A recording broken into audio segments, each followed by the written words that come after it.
And we are live.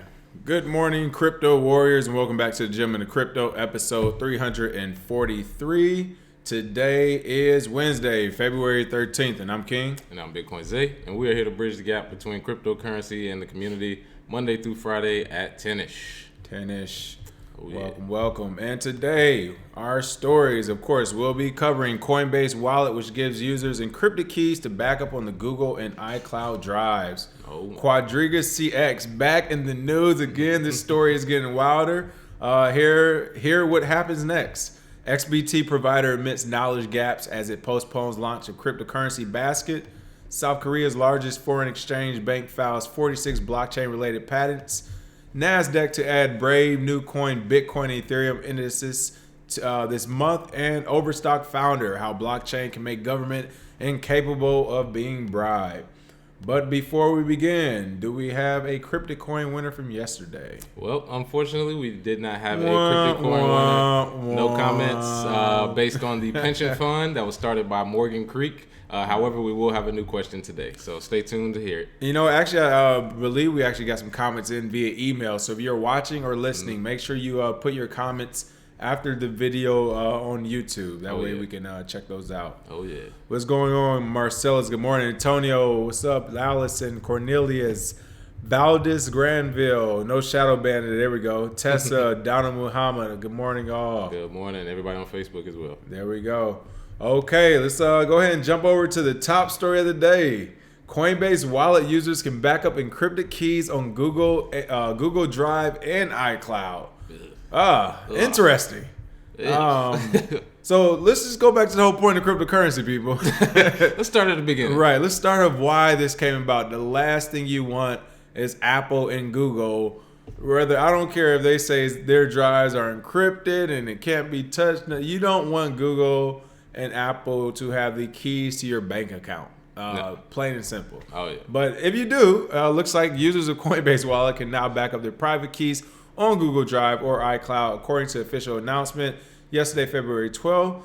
In the statement, Coinbase states that allowing users to upload their keys to a cloud provides a safeguard against lost keys, will help them avoid losing funds should the keys be misplaced. What's going on with this announcement Coinbase is releasing? Well, in another disappointing announcement from Coinbase, they basically told you that they are the feds once again. Right. This is no surprise to most people, with private keys being of most importance to them, because if you can store it in a cloud storage like Google, like Apple, you can always have backdoor government access at some point, as we all know. So I would never store my private keys on one of these devices. You want to write it down on a piece of paper, store it in a safe at an offsite location. You may want to store it on your own hard drives, protected, weather protected, so you have physical and digital security. This is a terrible way to do it. This, in my opinion, is the last thing you should do. This is a last resort type thing where if you're stuck somewhere and all you have are these tools, all right, let me quickly get these private keys, recovery, and then I can move forward with something. But only in a emergency would I do this.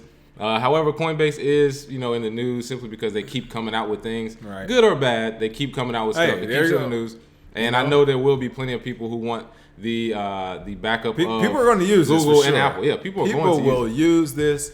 Wouldn't suggest it though. But many of those people, all it takes, especially for Google, all it takes is for your email to get hacked. Yeah. I mean, if your Google email, your Gmail, which a lot of people use, and again, we've talked about this on this show before. If you have the basic package, the basic free Gmail email, and it gets hacked, there's literally like no recourse you can do.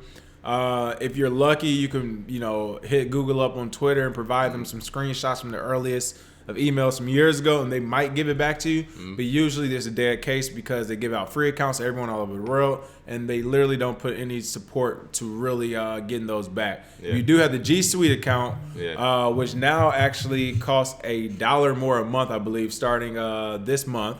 But the G Suite account actually allows you to get that same Google email or your own domain address email, and you have somebody that can you can call Google. They'll give you a number for you to call them, or they'll call you. You actually get a person to help you. But I mean, you're talking about, again, the Google Drive people. If someone gets your email, which is very easy to do, they have access to your wallet and all your money. Same with the iPhone. I mean, how many times has someone's iPhone been quote unquote hacked by literally just leaving it open around somebody. So. Yeah, and I mean the stakes are higher with crypto because let's say, for instance, your banking information is tied to your Apple account, tied to your Google. That's fine because if somebody steals from you, you have the FDIC insured, you have the security on their side to track the IP address of where it comes from. If you get your crypto taken and it gets sent to an address and it gets turned into some other crypto, they have to go through a whole chain, and that could take a year, years. You may get it back, you may not. Even if you go to court, it may be a Mt. Gox situation. If you have a lot of crypto, it could be something where you'll have to be in court for years. So I wouldn't suggest putting your private keys anywhere near Google or Apple. That's just me. But if you do use Coinbase, good for you. But don't be surprised if a couple people's private keys get leaked and somehow funds get stolen. Well, it's saying here, Coinbase notes that neither they nor the cloud services will have access to user funds, as recovery phrase key is unlocked by a password known only to the user. Now you understand. First of all, the person who works at Coinbase now for their PR department is a person that came over from Facebook, the head of their marketing department, their CMO, chief marketing officer. She's very good at what she does, and just noting how this sentence is phrased, nor the cloud services will have access to user funds. Of course, they're not saying none of those services will have access to your funds. Yeah. They will have access to your passwords because you are crazy if you think Apple and Google, which is now, whatever, good or bad, however you like it or not, they're definitely in bed with the government. Yeah. They're giving them all the information. It's not just, we're going to cut it off with these keys to their private wallets all of a sudden. No. All the but they don't have access to your funds, so that's true. But if you're looking for an alternative, again, I know I haven't used it personally, but I hear LastPass is good. And then one that we also use is 1Password. That's good as well. But you can store all types of keys and codes on those applications as well. And those actually aren't being stored by any third party. So look into it and do your own due diligence as well, though. Oh, yeah, because you can back that up on your own hard drive device. Make sure you write it down. I write my stuff down twice, put it in two separate locations. You do definitely want to keep that up because this is kind of redundant. Be like, you can access it with a password. I can access my own wallet with a password. What are you talking about? So I can't remember another password to remember the password? Come on, man. Get what's going on, Crypto Ty? Good morning. Cool works. Greetings from Atlanta. Ryan Cooper. Hello. Yeah, but you can get G Suite right off of the business expense, folks. Like I said, it's definitely worth it, especially if you have a business where if you get hacked, it's a big liability. You can lose a lot. So why not? It's literally like $6 a month for an account or something like that. It's pretty cool. And if it happens once, nobody's ever using it again. Right. I can tell you that right now. And that's the thing, when it comes to Google and their paid services getting hacked, they don't play those games, all right? They are hiring the best out there. Oh, yeah. I've heard of hackers for them making, upwards $350K a year or whatever without the bonuses. So they got some pretty good people working for them. They don't take kindly to people actually hacking Google itself. So you're talking about getting banned from the internet. What's going on? Seb R, Tommy Brown, Kevin Hodges, Jamel Hook. What about Gmail with two-factor authentication linked to it? Again, it's a lot better. Oh, yeah. But two-factor, you can still get into that. And the reason why is because most people are using either Google Authenticator or I can't think of the other one off the top of my head. But the hackers will... So the hackers, Authy and Google Authenticator. So the hackers know once they have your phone number or your email, just go straight to those two apps, which, as I say this, a majority of people are probably using those too. And they can usually kind of backwards figure it out from there if they really want to. But it still adds an extra layer, so of course it's good to have. It's a lot of attack vectors. Right. What's going on, Christopher D. Jones? What's up, Chris Jones? Next story up, Quadriga CX. As we said, they're back in the news again. It looks like someone accidentally transferred $500,000 in Bitcoin to cold wallets it cannot access. Shout out to Cointelegraph. First of all, this photo right here is great artwork. Oh man, this photo is amazing. It's just lost in the maze right there. Oh man, the Bitcoin. And shout out by Anna Alexandra for this story as well. But it looks like major Canadian crypto exchange Quadriga CX accidentally transferred nearly $500,000 in Bitcoin to cold wallets earlier this month, according to a report published by Ernst & Young. Oh, Ernst & Young is on this story. Ernst & Young. Wow. This is how Bitcoin goes international, people. Yeah. This is the news that everyone wants to talk about right now. Oh, yeah. But what's going on here? Oh, yeah. Well, in a case where basically the worst exit scam I've ever seen in my life has happened, The CEO dies in December. How else do you think you're going to get the money off except transferring it? And when you transfer it to a wallet that nobody has the keys to or has a password to the cold storage, how exactly do you think you're going to recover that money? So if it is an exit scam, some people have said he may be faking his death. He may have people doing it for him through his wife. If he is doing that, this is the worst exit scam I've ever seen in my life. He's blundering. I mean, this is like many blunders. I mean, this is terrible. This is like robbing the bank and then running out and the doors are locked. And you're like, well, let's no. Try to walk back with the money. I'm sorry. Yeah, I mean, I'm sorry, man. I didn't mean to do that. What if you were to actually do that? What if you come back like a week from now and be like, I'm sorry, but y'all can have the money back. But no, I was having a bad day. I was wait. What's going on right now? I can actually see that happen. That would be a perfect thing to happen in crypto. Oh, man. Poor Canada don't know how to scam correctly. You need to come take U.S. classes because these bankers know how to do it. But 103 Bitcoins valued at approximately $468,675 is unable to access currently. Those don't just go missing. They just don't go missing. Yeah. Somebody tried to move it. We have that information. Right. But it's on different devices, which includes 4 laptops, 4 cell phones, and 3 fully encrypted USB keys. But those devices are in a safety deposit box rented by Ernst & Young. Oh, I see what's going on. So if you can kind of sift through the whole thing, so they want to make sure they find it so they can make sure they get paid. It wasn't an Ernst & Young employee by chance that happened to blunder this and then say, "Oh, you know what? We've had government employees transfer millions after investigation." That's very true. Yeah, I would not doubt it. However, it is pretty funny that this story is still ongoing because everybody. As soon as it happened, people were like, "This doesn't even sound correct. Something's off right here." We've been in here too long. We've seen the stories already. We've seen way too many. This is off, man. So I'm glad to see more developments at this point to try and uncover more of the layers. It looks like somebody's trying to leave with some money. Got caught. Looks like Ernst & Young's trying to get that cut. Leave it there. Yeah, just leave it, man. I don't know exactly. Take the Mark Kapalis route. Just go to court. You'll get some of it back. Hey, that's true. But it kind of goes to the beginning of this whole thing, like we said. When it comes to $196 million, people, whether there had already been foul play or not, there will be foul play. Yeah. Period. Especially, if the government get their hands on it. Oh man. Hey, that money about to go in 10 different directions. But when we talk about this much money, we expect things like this happen, and we're seeing them happen, like literally in front of us. All of a sudden, 500 got transferred, but we don't know by who. Mm-hmm. But now we can't access this. Here's what's kind of interesting to me. When did Ernst & Young pop up in the picture? Yeah. First, I heard it was an independent lawyer. Now we have an entire audit firm from the Big Four here. Mm-hmm. Then you got your lawyers from both sides involved in it. There's a lot of hands right now going. Everybody step away from the evidence. All right, step away from the evidence. Why is everybody pushing their fingers on this thing? If the guy is dead and the money is locked up on these devices, then what's the rush? Exactly. So everybody calm down for a couple weeks. Mm-hmm. Let's get one person on the job. But right now it's to the point where we're finding out there's multiple laptops, multiple cell phones, encrypted keys. Yeah. Who's signing all this in and out? We got private companies working with it. We got the government giving lawyers jurisdiction over it.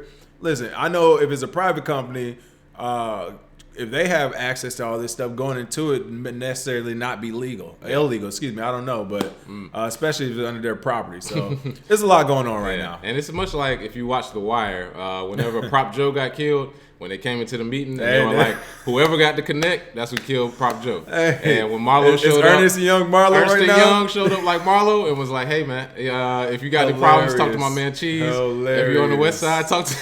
Hey, listen, that's what it's looking like. Talk to my boy Monk. And if you got another problem, sit on that and keep it with you. But that's basically what's happening. Whenever companies die, all of a sudden somebody shows up to scrap up the big fella comes. The big fella comes in, and whoever that is, that's who either let it happen or has something to do with the proceedings. So I definitely have to watch this more. This I think somebody in our chat room or one of our warriors call it Debonomics. This sounds like a classic case of Debonomics right here. Mm-hmm. Ernst & Young's like, Nope, nobody. Okay, I guess we'll come in for the audit then. Oh yeah. And for those who've never seen The Wire, if you want to catch up on all, it was like 8 seasons or something. Oh yeah. If you want to watch all 8 seasons, 5 seasons. 5 seasons, I'm way off. Okay. Best show ever created. If you want to watch all the seasons, and I think you can do them like in between 30 to 58 minutes on YouTube. There's like a thing you can go to. It's like the wire, like the trap wire. Yeah, like Supercut. Yeah, you know what I'm talking about. You go to Supercut, you can watch all 5 or 6 seasons, get everything you need to see. Teach you a lot about life. 35 to 45 minutes. You're right. You'll see all the top things on it. So shout out. I actually met a couple of those people at a gathering here in Los Angeles before, so it's pretty cool.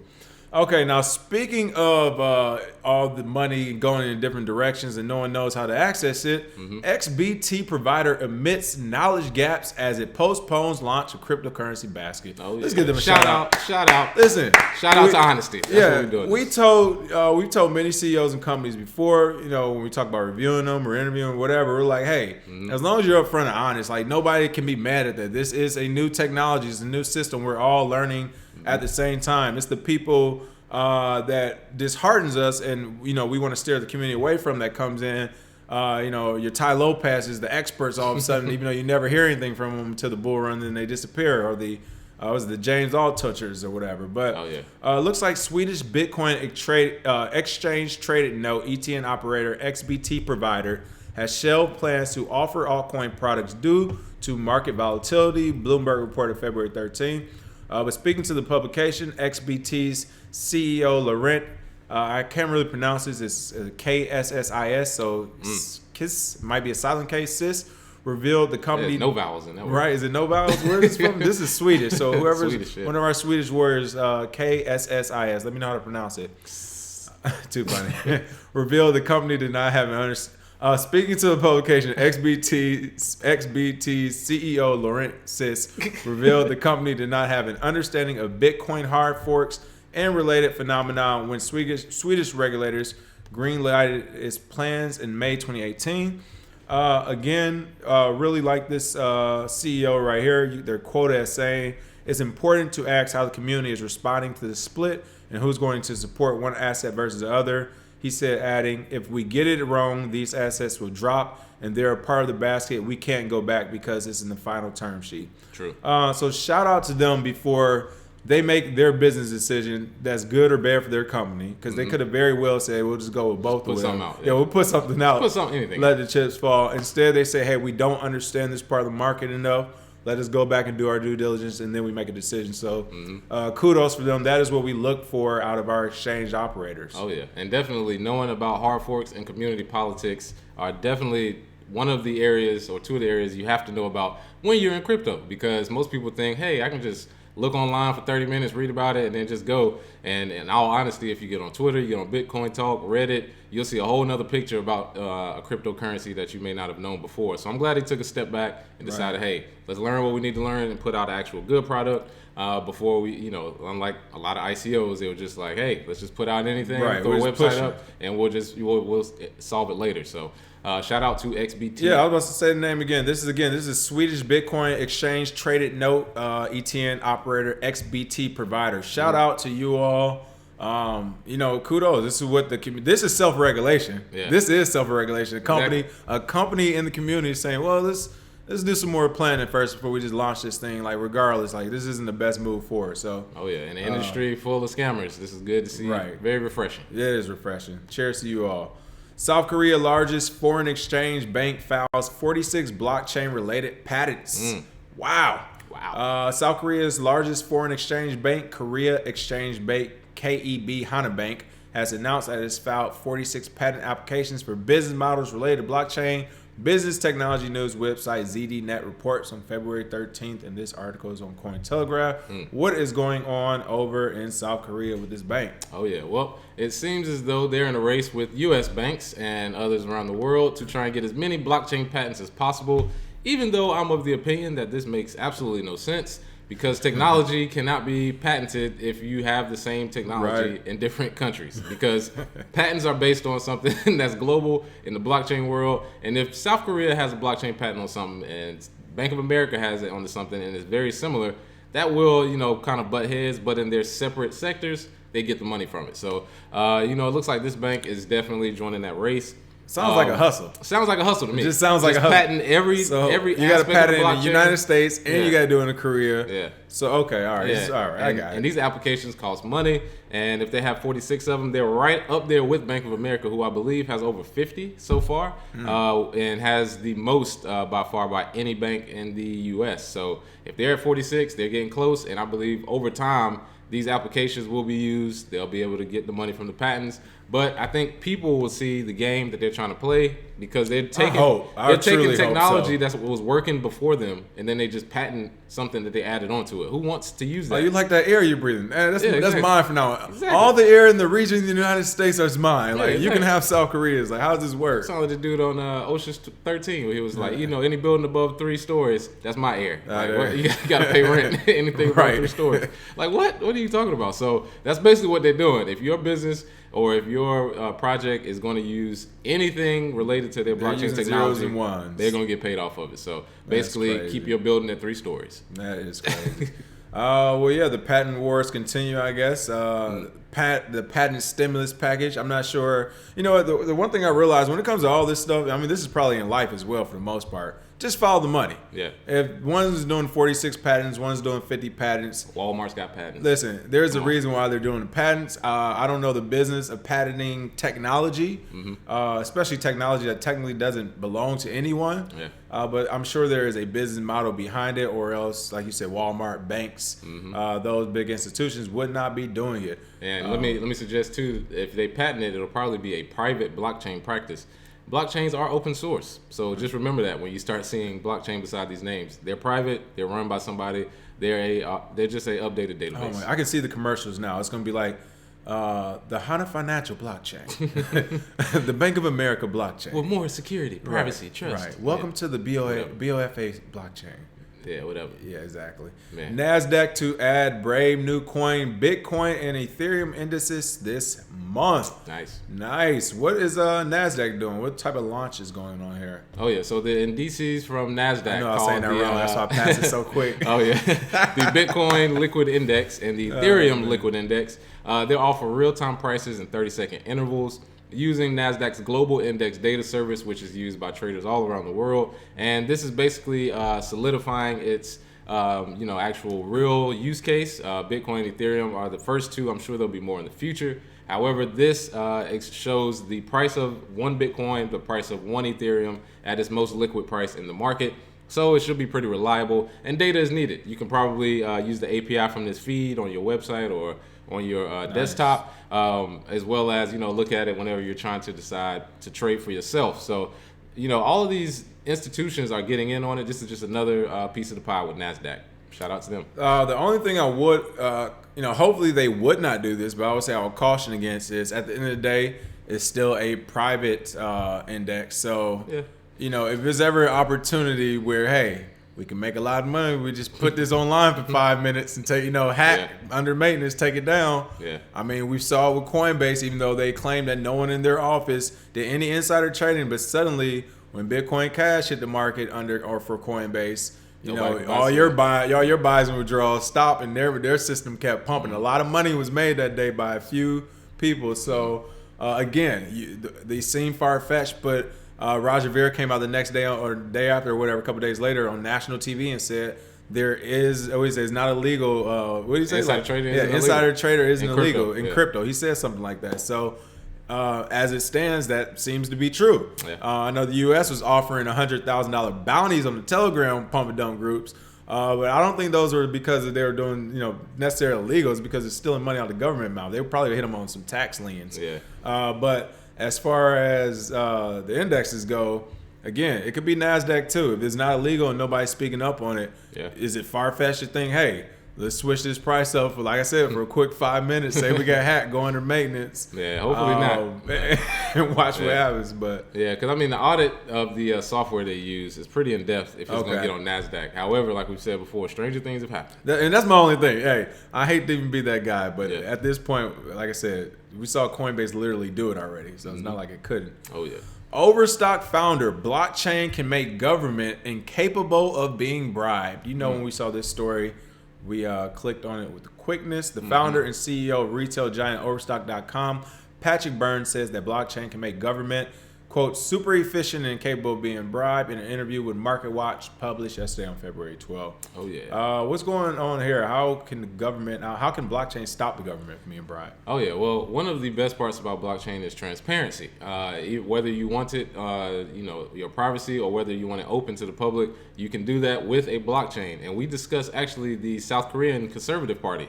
They have voting processes, petitions. They can record meetings on the blockchain. All of these things make governments more, or government groups more transparent. So the bribes that people get, if every single dollar that they receive for their campaign had to go through a blockchain or through Bitcoin or whatever cryptocurrency, you could actually look and record every single transaction. And if it was over the set amount, which right now it's $100 for crypto, $2,700 for a presidential campaign. So if it was over that amount, you could just send it back. If it was, somebody send in $1 million at one time, you could just send it back. So that's a nice suit you got on there, Senator Fred. Where did you get the money for that? Exactly. I mean, you can audit it. You can't go. It's immutable. You can't change it. So in my opinion, if we had a day at some point where your taxes or your politicians, everything had to be paid on the blockchain, a lot of the people who've been using the dark market and bribes and all that stuff will just go away. They would just be like, you know what? This ain't for me. Everything's audited. I can't lie anymore in these political meetings. I can't get that backdoor money. Even though that is what runs a lot of politics, this will basically put people at the forefront and make them more trustworthy, because we should have public politicians, private citizens. Right now, it's the opposite. We got public citizens and private politicians doing stuff in back rooms. So hopefully that changes with blockchain. I tell you what, like those type of audits actually truly will work, because during the Obama administration, when we had the furloughs and sequestration, I believe in 2013, the military received an all-out audit. I think the only people exempt from it were kind of some of the special forces. They get the new toys, but everyone else in the military got audited, and oh my goodness, we were finding all types of numbers either over or missing or equipment. So we know it does work. But Byrne proposed, quote, building government as a service, a set of applications and companies that between them can bring blockchain to different services that governments provide, which will eventually make government super efficient, inexpensive, and capable of being bribed. This is actually something we've talked about here when we talk about having apps where you can kind of vote to where your taxpayer money goes to. That's government, people. Yeah. That is government. You want a new park? Right. I live in this zip code. Let's vote on it. Is that simple? We can do that. Wow, that's amazing. You can go to your address. Listen, they control parking over here by your address and all types of information. So you can literally do that with the app the same way. Only thing, I understand what he's saying, but I understand why he used the example, but I feel like Byrne didn't have to travel so far with his example. He said we could step into Venezuela with 6 laptops and create not only a functioning society, but arguably one of the most advanced government systems in the world. We could bring them a central bank on the laptop. Everyone in Venezuela downloads a free app, and suddenly you have the most advanced monetary system on the planet. I get what he's saying.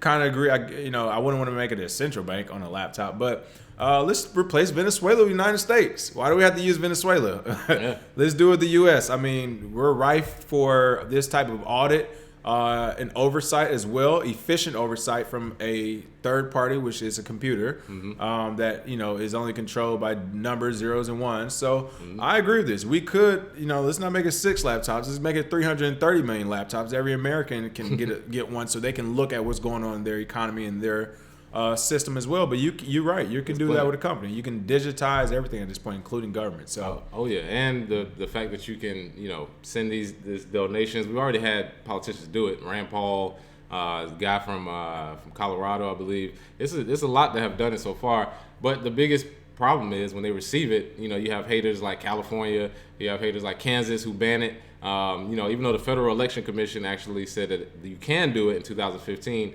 certain states keep people from being able to do it. There was a guy running for mayor in Oakland that was accepting Bitcoin for donation, and they tried to stop him. So, that process, it'll take some time, but the sooner we can get to that and the more transparency we can get, the better I think politicians will have to be. Right now, they're not as good as they can. That would fix a lot. That would actually, that would be the tar and feather, the metaphorical tar and feather. Just literally aren't who you say you are. Putting governments on the blockchain. You know what? Let's sweeten the deal for our government because I know they don't want to use Bitcoin right now.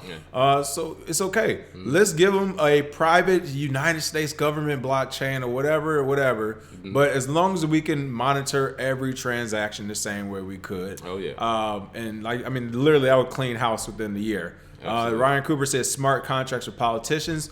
No more super PACs, no more huge lobbying firms. Exactly.